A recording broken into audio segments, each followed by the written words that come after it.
네, 오늘 요한복음 4장 23절부터 24절까지 말씀을 우리가 함께 봉독했습니다. 오늘 은혜를 나눌 제목은 하나님께 드리는 예배라는 제목입니다. 동물이 아무리 똑똑해도 영이 없기 때문에 하나님께 예배 드릴 수 없죠. 사람만 예배를 드릴 수 있는 존재입니다. 그것도 예수 생명이 회복된 사람, 예수님을 그리스도로 영접한 하나님의 자녀가 하나님께 예배할 수가 있는 겁니다. 하나님을 모르는 사람도 예배당에 참여할 수는 있지만 그 예배를 하나님이 받으시지는 않습니다. 하나님과 소통이 될 수가 없죠. 영원한 생명이 없기 때문에 그렇습니다. 구원받은 하나님의 백성은 예배 중심의 삶이 바로 하나님이 함께하는 축복을 누리는 시작이고, 또 하나님이 허락하시는 영원한 하나님의 축복, 하나님 나라의 배경 속에 참된 형통함이 임하는 시작이 예배인 줄로 믿습니다. 우리는 구슬하거나 주문을 외우거나 특별한 형상에 열심히 비는 것 때문에 복이 오는 것이 아닙니다. 하나님의 자녀로 생명이 회복되어졌기 때문에 하나님을 만나고 하나님과 함께하는 은혜 속에서 하나님 나라의 배경 속에서 살아가게 되는 줄로 믿습니다.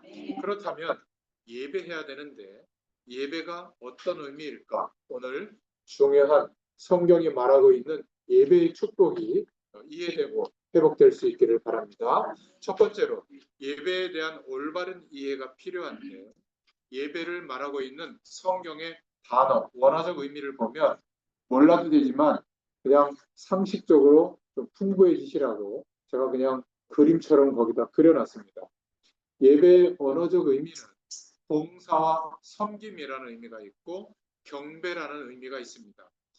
구약 성경의 예배는 아바드라는 히브리어로 되어 있는데 봉사와 섬김의 의미가 있고, 신약 성경의 언어인 헬라어로는 라트리오라고 되어 있습니다. 마태복음 4장 10절에 나오는데 봉사와 섬김이죠. 그래서 영어 성경에는 서비스라고 되어 있어요. 그래서 예배를 서비스라는 단어로 어느 교회 가보면 이렇게 붙여 있거든요. 그래서 그렇습니다. 봉사와 섬김이다 이렇게 되어 있고요. 또 다른 의미는 경배한다, 경배라는 의미가 있어요. 히브리어는 샤하라는 단어고 헬라어로는 프로스키네어라는 단어입니다. 그래서 영어로는 그렇게 표현합니다. 워십이라는 단어가 하나님을 경배한다는 거거든요. 예배가 바로 그런 의미가 있습니다. 예배당에 나와서 목사님의 설교를 듣고 돌아가는 그것만이 예배가 아니에요.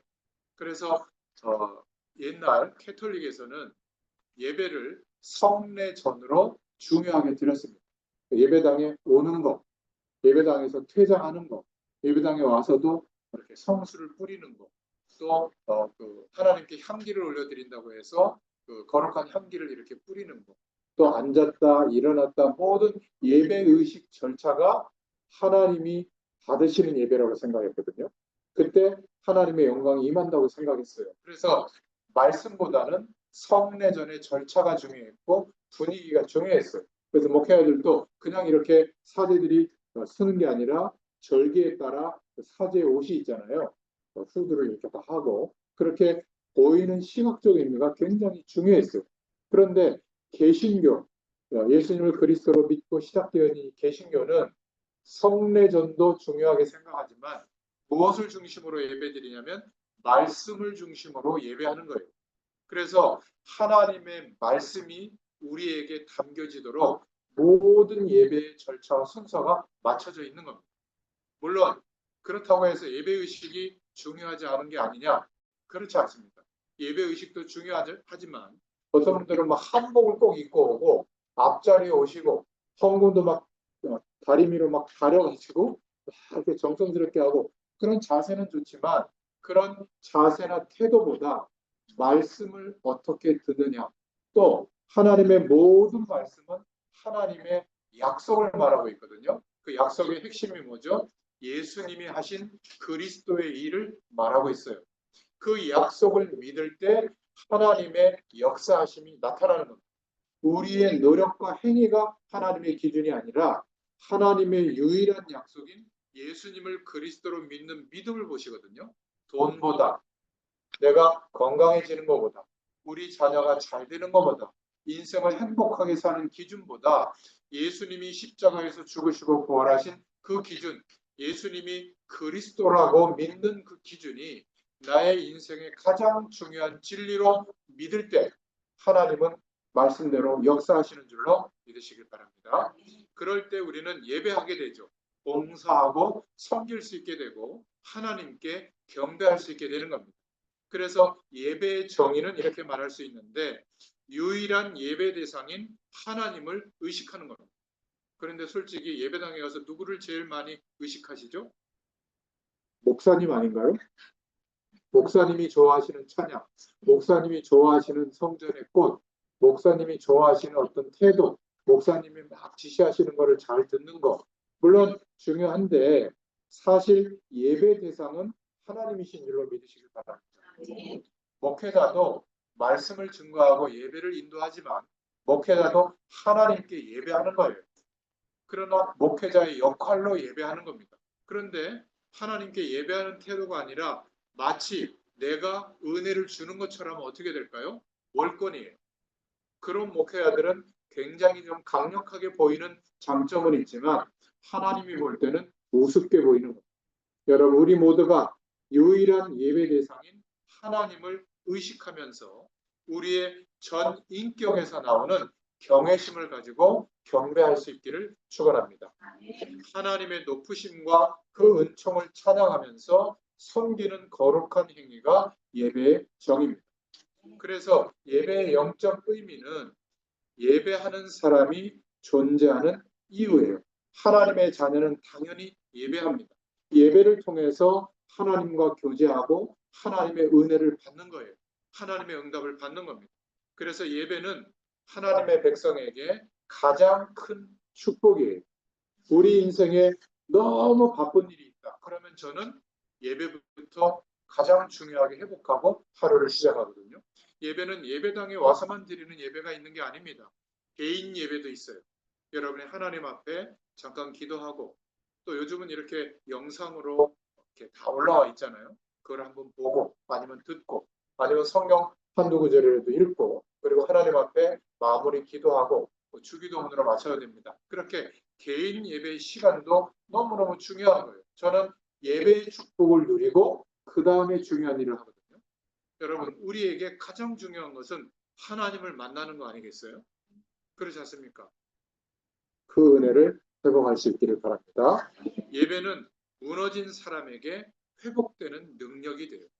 그리고 예배는 육신을 가진 사람에게 영원한 소망이고 우리의 미래에 하나님이 주시는 확신을 갖는 축복인 줄로 믿습니다. 로마서 12장 1절부터 2절에 보면 우리의 몸을 하나님이 기뻐하시는 거룩한 산 제물로 드려라 이렇게 말씀하고 있거든요. 그것이 영적 예배다. 하나님께서 영광을 받으시는 예배다. 그렇게 말하고 있습니다. 이 세대 하나님 없이도 살만하다. 그래서 그렇게 노력하고 인생을 쏟아붓는 그러한 세대를 본받지 말고 오직 마음을 새롭게 하여 분별해라. 무엇을요? 하나님의 선한 뜻이 무엇이며 온전한 뜻이 무엇인가? 간단해요. 하나님이 우리와 함께 하시기를 원하십니다.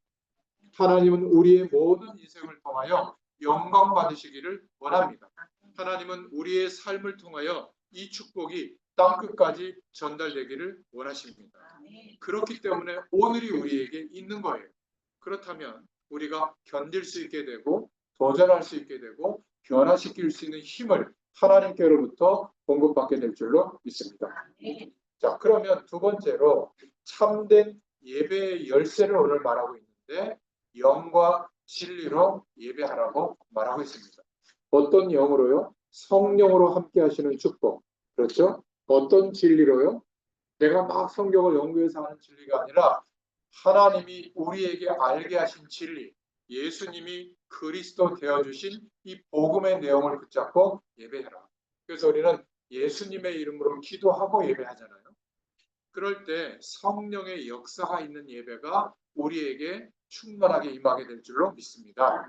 영이신 하나님께 육을 가진 인간이 예배를 드리려면 성령의 역사하심이 절대적으로 필요해요.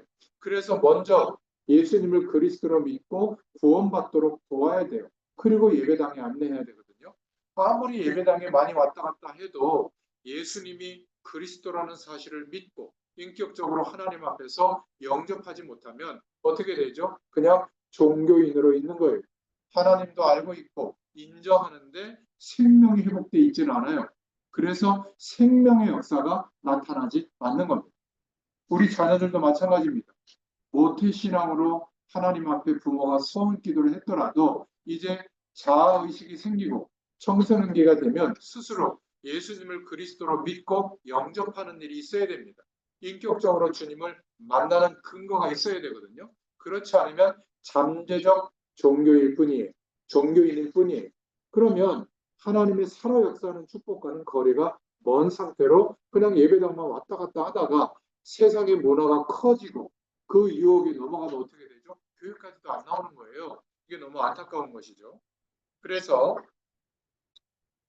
성령의 역사가 있는 예배, 성령께서 예배드리는 사람에게 감동을 주실 때 은혜를 받았다 이렇게 말하는 겁니다. 누구는 예배드릴 때 시험 드는데 어떤 사람은 은혜를 받잖아요. 바로 그게 성령의 역사예요. 하나님께서 내게 말씀해 주실 것이다 라고 믿음을 가지고 예배드리면 똑같은 목회자인데 전에는 볼품없이 보였던 목회자인데 이상하게 그 믿음을 가지고 예배드릴 때 하나님이 내 심령에다가 하나님의 편지를 보내주시는 거예요. 그걸 보고 성령의 감동하심이 일어난다라고 표현하는 거예요. 아무리 뛰어난 지식인이라고 할지라도 막 성경을 원어로 본다고 할지라도 성령의 감동하심은 하나님의 백성된 사람에게만 일어나는 영적인 일이에요. 그러니까 그렇게 뛰어난 사람도 하나님의 말씀이 이해가 안 된다고 하는 겁니다. 아니 어떻게 처녀가 아이를 낳을 수가 있냐. 성경 번역이 잘못됐으니까 여인이라고 하자. 그냥 보통 명사로. 성경은 분명히 말하고 있죠. 원죄에 속하지 않는 생물학적 방법으로 이 땅에 오시는 분만 그리스도의 일을 한 분이다. 그래서 동정녀 마리아에게 나시고 그런 믿음을 우리가 예배할 때마다 신앙 고백을 드리잖아요. 이거는 너무나 중요한 복음의 핵심인데 너무 모르고 있어요. 그러니까 이 시대에 그 시대의 선지자, 하나님의 뜻을 계시하는 선지자는 예수님이고 이 시대는 나를 통해서 하나님의 뜻을 계시하니 내가 말하는 말씀만 옳다.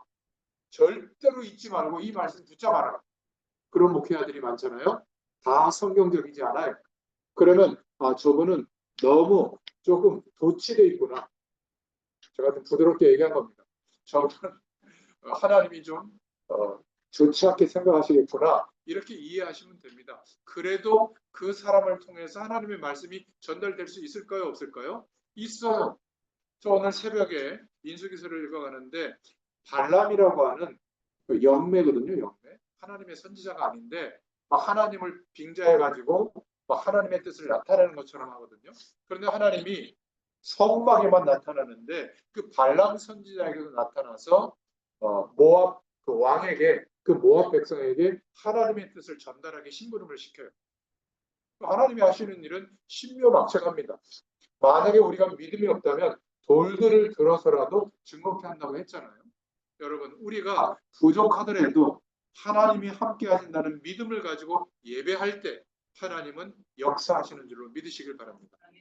여러분 식당 가가지고 맨날 짜장면만 주문해 보세요. 셰프 미쉐린 셰프 요리사인데 짜장면만 주문해 보세요. 어쩔 수 없이 짜장면만 만들어요. 그렇잖아요. 여러분이 명랑게 해주세요. 명랑게 이것만 자꾸 얘기하면 하나님의 영원한 축복을 준비해 놨는데 저는 병났는 설교밖에 못해요. 그럼 억울한 겁니다. 그 영원한 축복 속에 병 낫는 것도 들어있겠죠.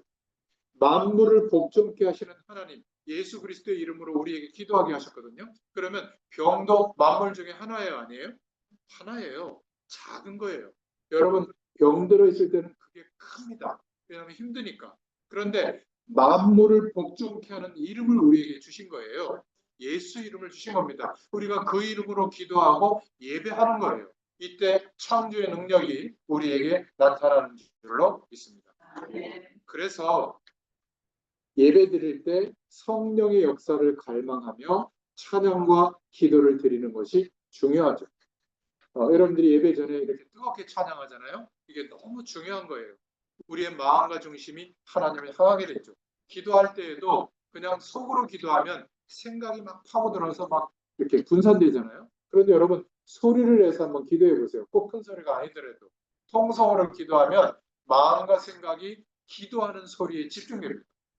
참 그게 신기해요. 그래서 금요기도회 때나 이럴 때 통성으로 기도하는 거거든요. 여러분 그게 굉장히 필요해요.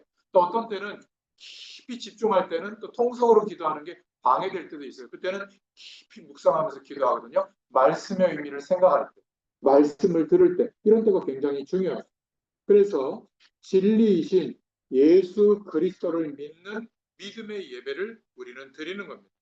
구약의 모든 제사에 동물을 잡아서 짐승의 피를 제단에 먼저 뿌리는 예배를 드렸는데 번제를 드리도록 했죠. 그거는 오실 메시아 예수님이 십자가에서 죽으심으로 죄를 사하는 그것을 기억하도록 피 뿌리는 예배를 드리게 한 겁니다. 신약 시대 이후에는 예수 그리스도를 믿는 믿음을 가지고 하나님 앞으로 나아가서 예배할 때 하나님의 은혜가 임하게 된 겁니다. 오늘 진리의 말씀 받는 붙잡는 그런 시간이 되어야 할 줄로 믿습니다. 예수 그리스도가 우리의 기준이 되어야 돼요.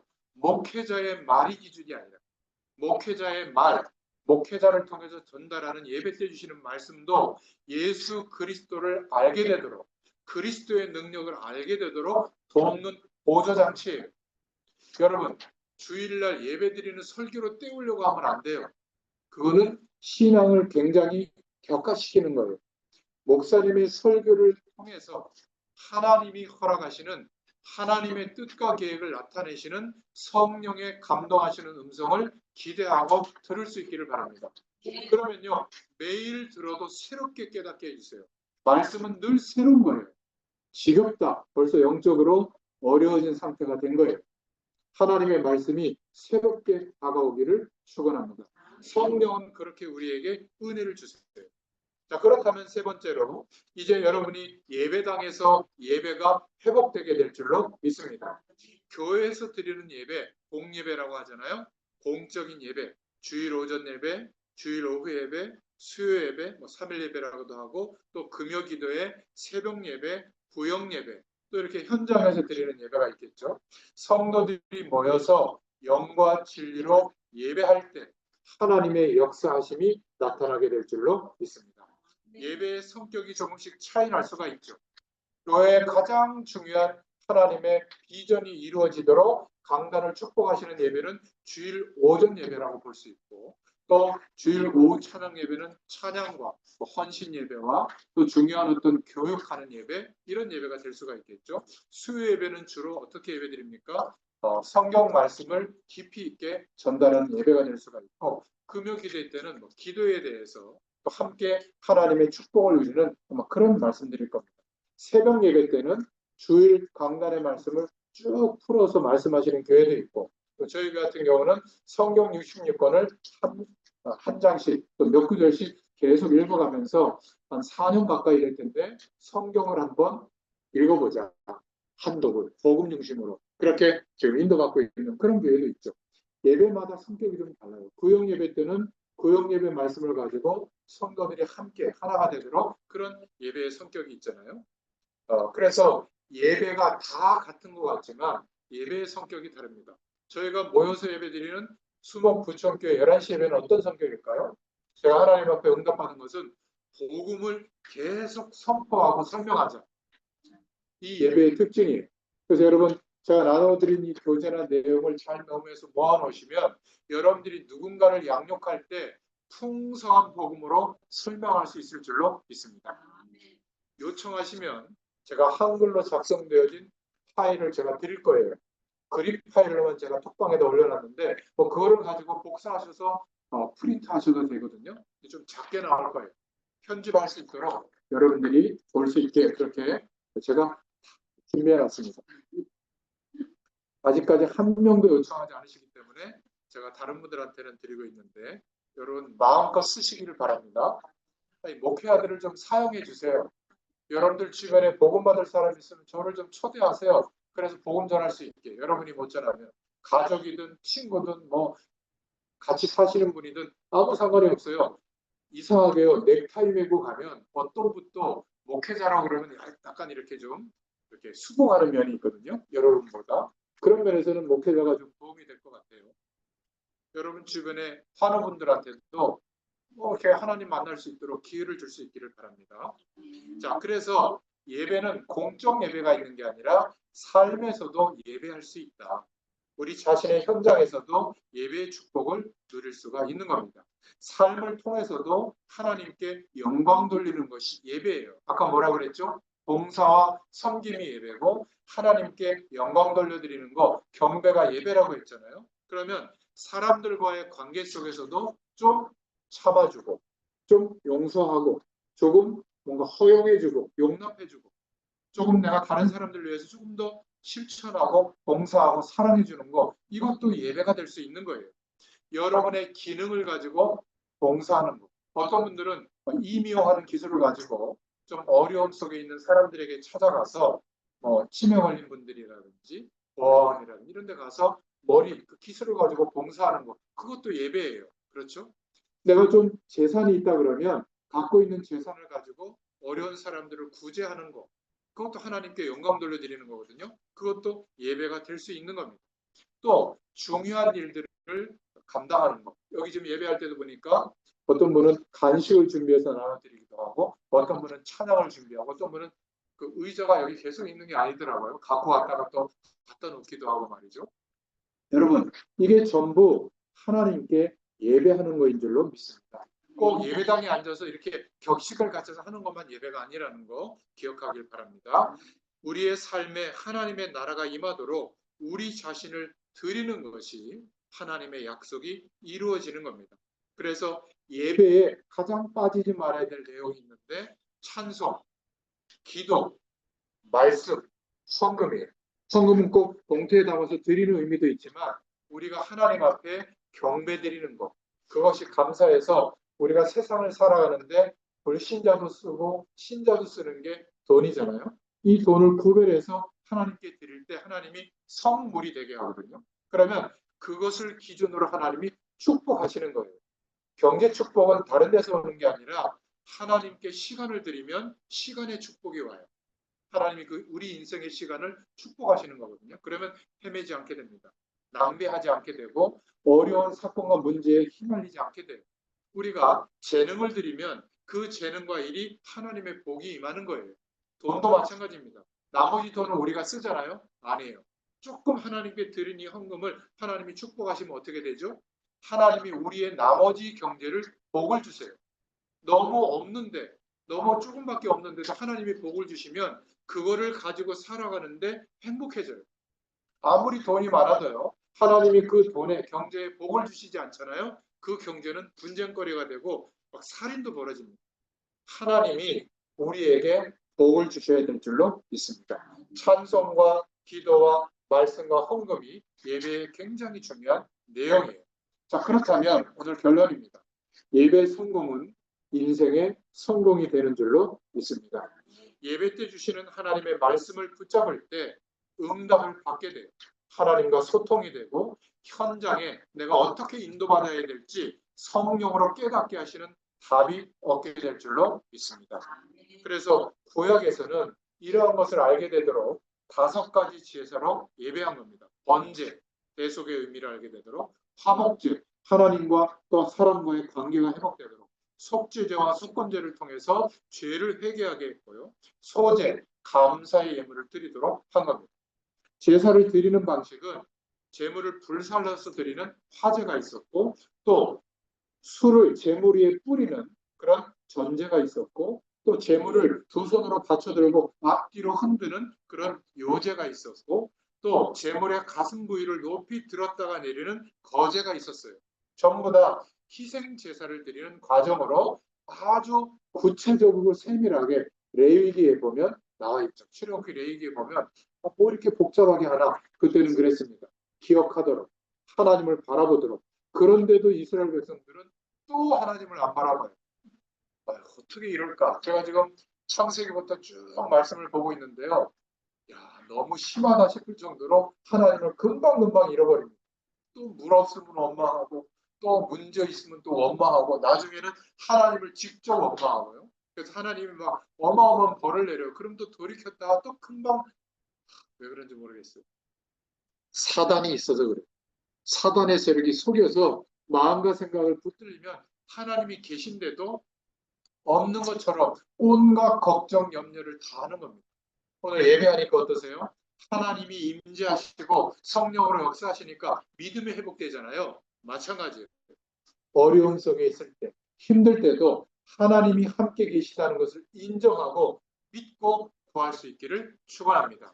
그러면 하나님께서 이렇게 성령으로 언제나 역사해 주시는 줄로 믿습니다.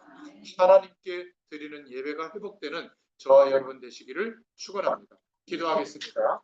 기도할 때 여러분 아픈 부위에 손을 얹고 함께 믿음으로 기도할 수 있기를 바랍니다. 살아계신 하나님 감사합니다. 오늘도 하나님 앞에 무명으로 헌금을 드렸습니다. 또 이경숙 권사님 헌금을 드렸고 서인한 간호사님, 김옥자 권도님 믿음으로 헌금을 드렸습니다. 들어진 손길을 축복하시고 하나님께서 정말 하나님의 것으로 살아간다고 하는 믿음을 가지고 하나님이 허락하시는 모든 풍요를 누릴 수 있도록 역사하여 주시옵소서. 오늘 이 시간에 함께 예배하는 모든 주의 백성들에게 하나님의 충만한 은혜가 임하는 시간으로 역사하여 주시옵소서. 하나님께 예배자로 서게 하시고 정말 봉사와 섬김과 경배의 축복이 날마다 넘쳐나도록 역사하여 주시옵소서. 이 시간 우리의 아픈 부위에 손을 얹고 기도합니다. 하나님께서 원하시면 우리의 연약한 부분에 하나님의 능력이 임하사 완전히 치유되는 역사가 있게 될 줄로 믿습니다. 하나님께서 역사하여 주시옵소서. 이 시간 권세 많으신 예수 그리스도의 이름으로 명하노니 질병의 세력을 통하여 문제와 사건을 통하여 역사하는 모든 불신앙과 저주의 세력들은 이 시간 예수 그리스도의 이름 앞에 완전히 결박을 받고 떠날지어다. 하나님께서 성령으로 충만하게 역사하여 주시옵소서. 이 시간 하나님 앞에 믿음을 가지고 기도하는 모든 주의 백성들에게 창조의 능력으로 역사하시는 시간으로 응답하여 주시옵소서. 이 시간 우리가 알지 못하는 문제들, 알지 못하는 질병까지도 하나님의 능력의 손으로 치유하시는 역사가 있게 하여 주시옵소서.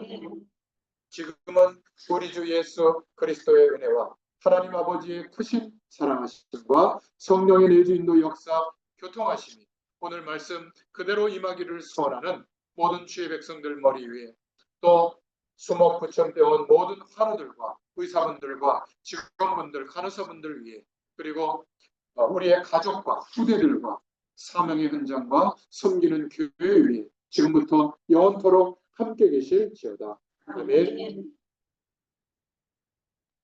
감사합니다. 하나님께 영광의 박수 드립니다. 감사합니다. 기도받기를 원하시는 분은 끝나고 남으셔서 기도받기를 바랍니다.